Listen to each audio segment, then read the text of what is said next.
Hello welcome to my mini blog guys. आज चाहिँ हामी चाहिँ घुम्न जाँदैछौँ होइन।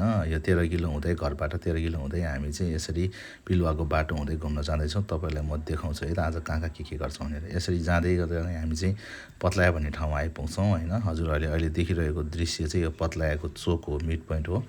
यो चाहिँ यता रक्सोलबाट आउने बाटो अनि प्लस यता पूर्वबाट आउने बाटोको मध्यबिन्दु हो एकदम होइन। हेर्नु होला। त्यसपछि हामी अलिकति अगाडि जान्छौँ। अलिकति अगाडि चाहिँ चेक पोइन्ट छ। त्यो चेक पोइन्ट क्रस हुने बित्तिकै अनि बिचमा चाहिँ यो आधाबार भन्ने ठाउँ आउँछ जहाँ चाहिँ सैनिक क्याम्प छ होइन। यहाँ चाहिँ सैनिकहरू बस्नुहुन्छ होइन। यो निकुञ्ज क्षेत्र पनि हो। भनेपछि अलिकति उता गएपछि चाहिँ अमलेखगञ्ज आइपुग्यौँ हामी। अमलेखगञ्ज यहाँ चाहिँ तेल भण्डारण गर्ने ठाउँ हो होइन। यता त्यहाँबाट अलिक उता गएपछि अब हामी चाहिँ चकरी मकरी भन्ने जाने बाटोमा आइपुग्यौँ। यहाँबाट चाहिँ हामी चकरी मकरी जान्छौँ होइन। चकरी मकरी भन्ने ठाउँमा चाहिँ म फर्स्ट टाइम जाँदैछु है गाइज। तर यो चाहिँ बाटो चाहिँ एकदम यहाँ बिचसम्म यहाँ चाहिँ तपाईँको पिच रहेछ। त्यहाँपछि उता चाहिँ अब तपाईँको ग्रेभल छैन। अनि यो चाहिँ अब चकरी मकरीको भन्ने गाउँ हो है गाइज। यो राम्रो लाग्यो मलाई चकरी मकरी भन्ने गाउँ। म फर्स्ट टाइम आउँदैछु।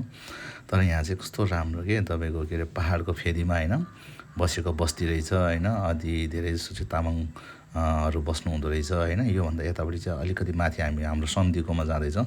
एकजना साथी हुनुहुन्छ सम्धीलाई भेटघाट गर्नलाई भनेर होइन।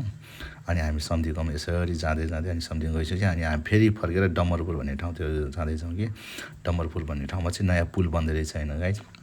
त्यो पुल बन्दै भएको हामी बगरको बाटो हुँदै गयो। अनि यो चाहिँ डम्बरपुरको चौतारामा हामी एकछिन बसेर फेरि हामी रतनपुरतर्फ लाग्दैछौँ गाइज। यसरी रतनपुर हुँदै रतनपुर चाहिँ कस्तो राम्रो भएको कि होइन। पहिला यो रतनपुर भन्ने ठाउँमा त म आइपुगेको थिएँ तर यस्तो व्यवस्थित थिएन होइन। अहिले चाहिँ एकदम राम्रो भएको रहेछ। एकदम घरहरू पनि व्यवस्थित होइन।